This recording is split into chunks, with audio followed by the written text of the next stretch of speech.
MotorWeek is made possible by Lucas Oil, Auto Value and Bumper to Bumper, and TireRack.com. One common car mistake that car owners and sloppy technicians make is what I call the bandage fix. That means you treat the symptoms of a problem without looking further, finding the cause, and making a proper repair. For instance, you find yourself stranded with a dead battery. Don't just replace the battery and move on down the road. You should have the battery tested to make sure that it is indeed bad. You should also test your car's alternator and charging system to see what caused the battery to discharge. If your car's air conditioning starts blowing lukewarm or hot air, simply adding more refrigerant isn't the answer. It is very likely that the system had a leak, and sooner or later you'll be hot under the collar again, finding yourself repeating the same repair cycle. For electrical problems, sensors, computer issues, and such, a lot of people like to use a scan tool.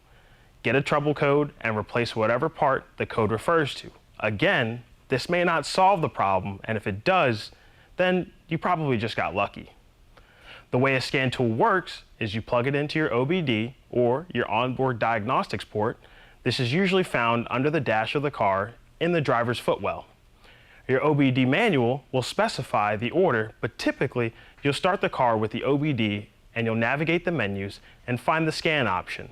The tool will scan the computer and boom, you'll have your code or codes, and all you have to do is reference the supplied book and it'll give you a starting point for where to start testing and find the actual solution.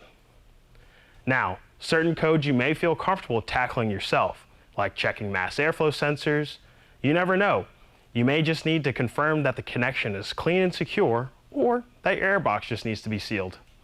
But no matter what the code is, know what you don't know. There's no shame in taking your ride to a reputable shop to get things sorted. They'll be better equipped to troubleshoot your problem based on the code and provide the proper solution. Do it right and you'll have your car on the road and out of the shop in no time. And if you have any questions or comments, reach out to us right here at MotorWeek.